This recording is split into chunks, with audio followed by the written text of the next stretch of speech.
Welcome to Transformative Principal, where you learn how to be a leader and not just a manager of a to-do list. I am your host, Jethro Jones. You can find me on Twitter at Jethro Jones.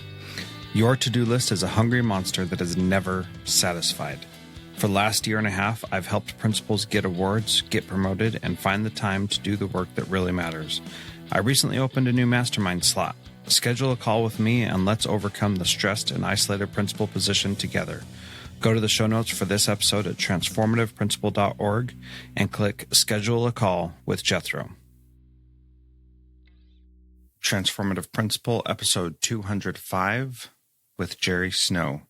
This week I'm going to continue my discussion with Jerry Snow, and we're going to talk about what their schedule looks like and how they break it up for their kids. We're going to talk about grades and talking to parents and pacing and all kinds of stuff. So this is a great interview. You're going to really enjoy it. I know I did. I mean, I enjoy all of these because I'm such an education nerd. So I hope you enjoy it too. And please share it with somebody that is in need of some extra support in implementing some of these things, because it will definitely help.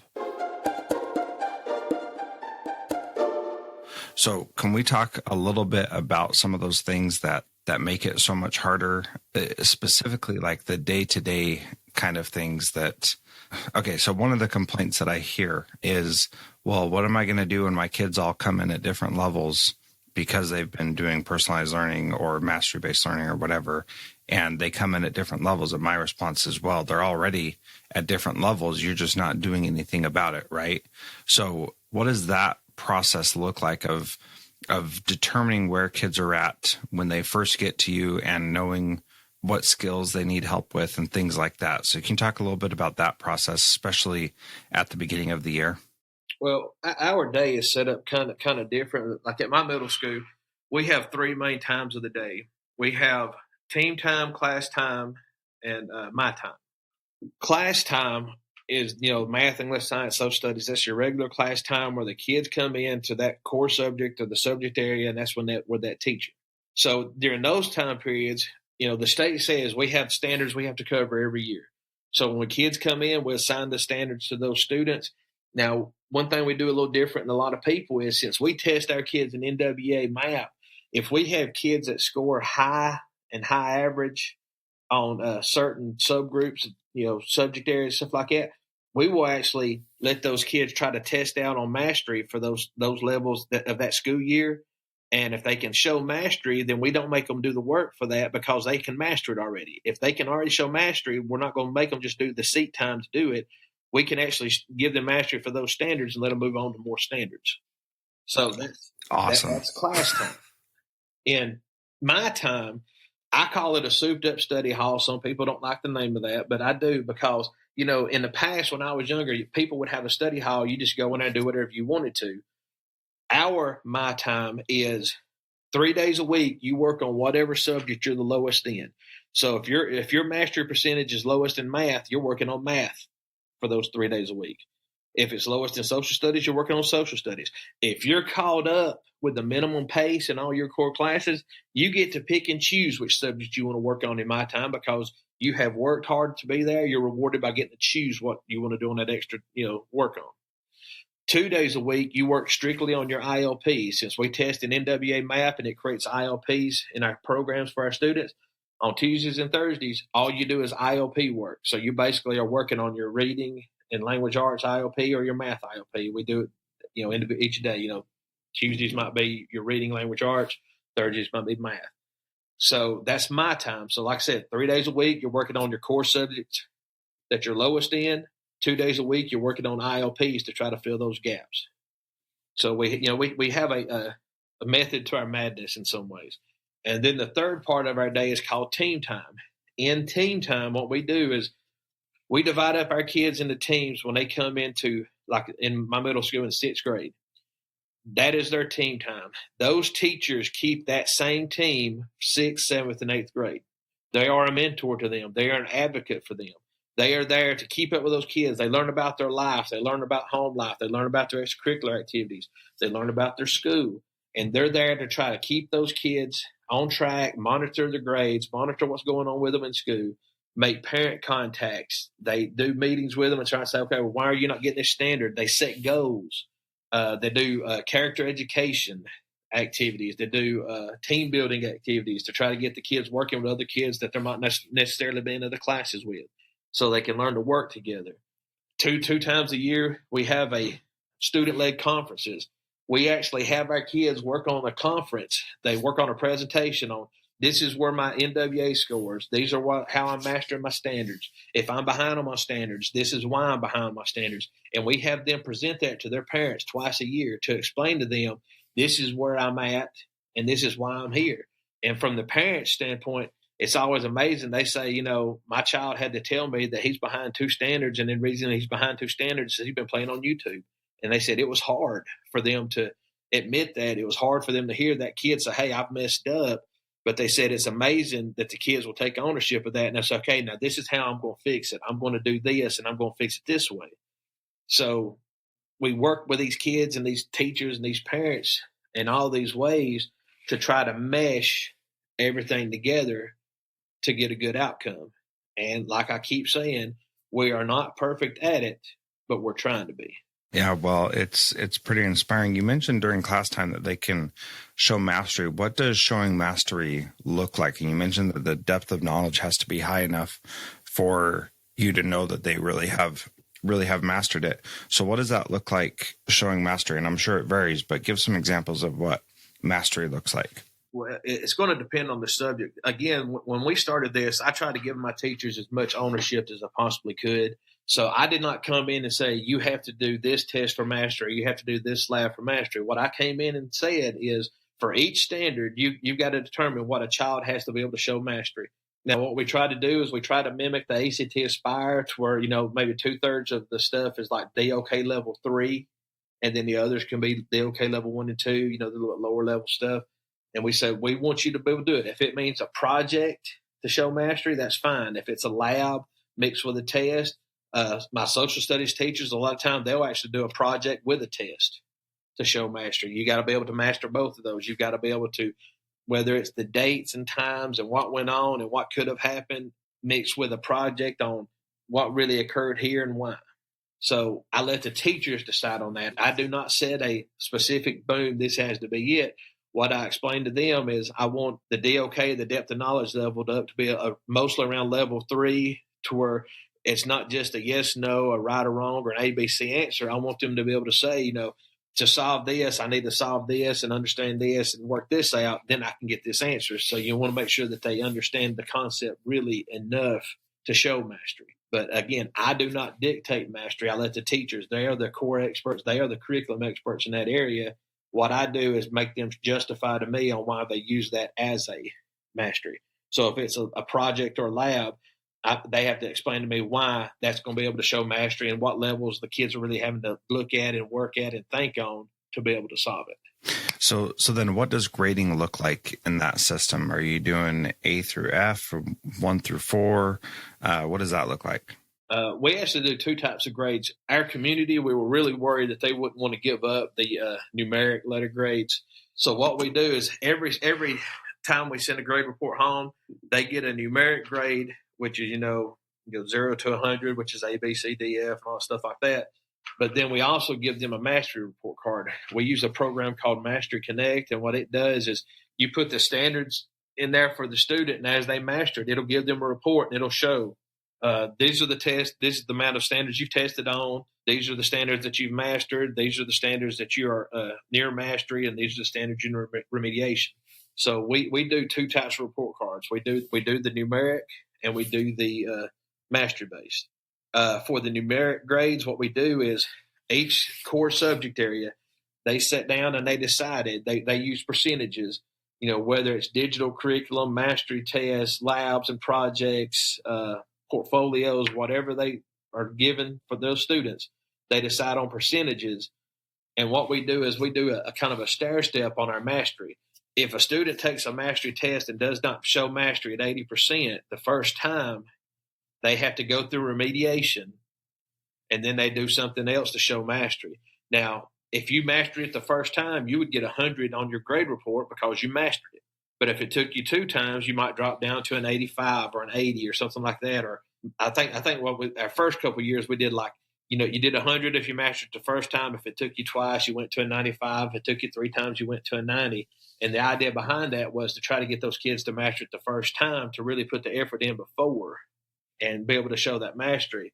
This year, I think they lowered it a little bit. It might be 100, 90, 80, stuff like that to show the mastery, to where you don't have as many chances on it before you're really full-blown remediation.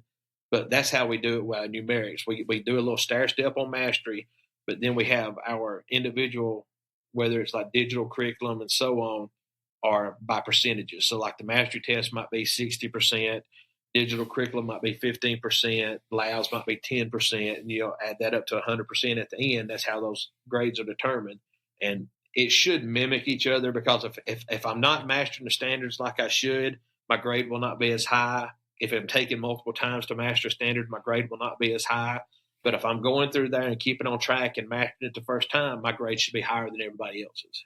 So do you see any motivation or encouragement with kids to do mastery versus grades? Or are they really focused on getting good grades, and are parents still focused on that? Or are people able to see the difference between the two? And does anybody put more emphasis on the mastery portion?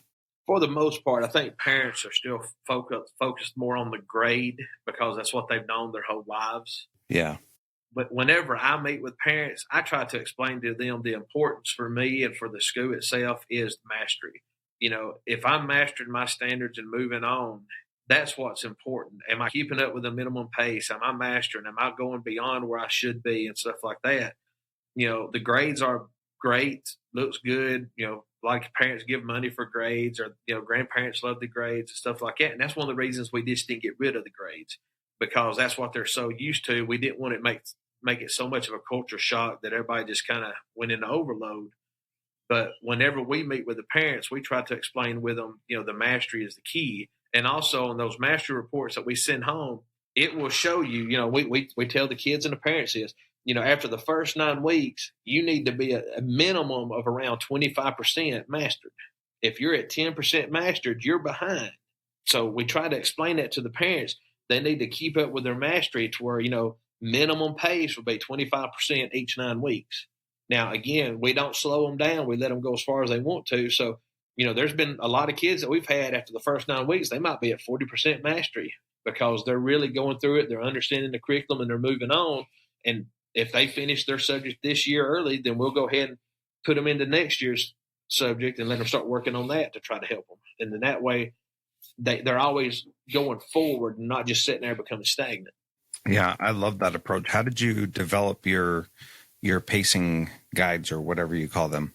Well, what we did was we again got with the teachers for their individual core subjects, and we let them sit down, and they created like a pacing guide. And they said, okay, if I were teaching this is the minimum pace that we would need to follow to finish out the year with the state standards. That's how they set up their minimum pace. So that's what we mean. We tell the parents and the students, if you're not at least at the minimum pace, then you're falling behind. So that might mean the teacher spends a little bit more time with you, or you might need to put a little bit more effort into it. A lot of times it's not, I don't understand, it's I'm not really doing the work. So that's how we develop those minimum pace. And, I'll tell you, our first year of doing this, the first semester of our first year, we didn't set a minimum pace. And we found out, in our, I guess, naiveness or, ignorance or whatever you want to say, we were thinking every kid's going to just work hard and get finished. That wasn't the case, because we had some kids, their only gear was like first gear. And we had some other kids who was in 6th and 7th gear all year long. So after the first semester, we sit down and we created these minimum paces and worked with those kids to get caught up and stuff like that. And from then on, we've always had that minimum pace. So the parents know it, the students know it, everybody knows this is what's expected at a minimum pace. And we stress minimum. We want you to go farther if you can go farther, but if not, this is the minimum you need to be following. Yeah, that's very cool. I looked at your schedule and you still got a regular 7-period day. Can you talk a little bit about what your schedule looks like, or if you're doing anything to tweak that or adjust that as time goes on? Well, be honest with you, this year they have a 7-period day. For the last 3 years, we had an 8-period day. And what we did is we teamed up. Our math and sciences were teamed together. So if I had first period math, I had second period science. If I had third period social studies, I had fourth period English. And those kids were paired up. So if those teachers wanted to get together and do cross-curricular activities, they could. If they wanted to, let's say Johnny's caught up in science or ahead in science, but he's behind in math. Well, Johnny might be in math 2 periods today. And those teachers work together to do that. I give my teachers the ability to trade kids. If first period, all these kids are on these 3 or 4 standards or something like that, but I have one kid who's really, really far behind or really, really far ahead, I might be able to move that kid to another period to try to get him with a group of kids that are closer to where he's at, so he has people to work with whenever we do group activities. So, just trying to do that. So I had an 8-period day, and the reason I did that is every kid has to have their 4 core in Alabama. Then you got to have a PE in middle school. That's 5. If you were in band, that gave you 6. So you want at least one my time. That'd be 7. And then an elective like robotics or something like that. So with 7 periods, I was having trouble for every kid being able to get into a my time if they were in band and, stuff like that. Or if they needed a reading class, if their reading scores were low on NWA, put them in a reading class to try to help them in the end, try to get that reading up. So I moved to an 8-period day. So I did that for 3 years. I left this last year, and the guy that came in and took my spot, he wanted us to go down to a 7-period day. And we used to have a class in 8th grade that was a state class for graduation. We have moved that to the high school, so that actually freed up a period. So we were able to drop down to a 7-period and make sure everybody got at least one my time in. Some have 2, but everybody's got at least 1. So does one my time period take the place of an elective if you have 2? Usually it will take the place of an elective, but the reason we want everybody to have one my time is, again, we're doing the ILPs in my time, and plus, that's the time to get caught up on your regular classwork, to try to give the kids the opportunity to do their work in school as opposed to having homework. And they're able to do it in school with a certified teacher that can help them. And what we run into was a lot of times when kids went home, their parent couldn't help them, or their parent was having to work, or a grandparent couldn't help them. So they weren't really getting their work completed at home. So we wanted everybody to have at least one my time. Now, some kids will have one my time and one elective. Some people will have just 2 my times because they'd rather have the time to get their work done as opposed to doing a robotics or doing a art class or something like that. And we give them that opportunity. We let them decide with their parents, do I need 2 my times or do I want one my time and an elective? Very cool. This is exciting to hear about all the great things that you're doing and how, it just takes so much to meet the needs of our kids, but I know that it's worth it. And, I'm just fascinated by so much of what you're doing. I really appreciate your time talking with me about this. The last question that I ask everybody is, what's one thing that a principal can do this week to be a transformative principal like you? One thing, is become a better listener. Listen to what the kids are saying, what the kids are needing, listen to the teachers. You've got to be able to listen and make decisions based on what you're learning and know. So everything you make is going to be for the best of the kids. So for me, I just think, to help become a better listener this week and listen to what's going on in your school, what's going on in your classrooms, listen to what's going on with the kids, talk to the kids and find out, are you sitting in class not really doing anything, or are you behind? Could you go further? Is there something that you're interested in that you'd like to do? So just me, the key is going to be listening. Awesome. Well, thank you so much. How can people get in touch with you and learn more from you, Jerry? If you go to the Piedmont City Schools website, it's www.piedmont.k12.al.us. Our contact information is there. They have a phone number there for the main office. My email is jsnow@piedmont.k12.al.us. So you could either call the central office and ask for me, or you could send me an email. Awesome. Well, thank you so much, Jerry. I appreciate your time on the Transformative Principal podcast today. Thank you. Thanks so much for listening to Transformative Principal. This was a really enjoyable interview for me and answered a lot of the questions that I'm currently facing. And, that's what I love about doing this is I get to ask these questions specifically and see how we can do better at my current school. So thanks so much for listening, and I hope that this has helped you as well. Transformative Principal is a proud member of the Education Podcast Network. Podcasts for educators by educators. Visit edupodcastnetwork.com for more great podcasts.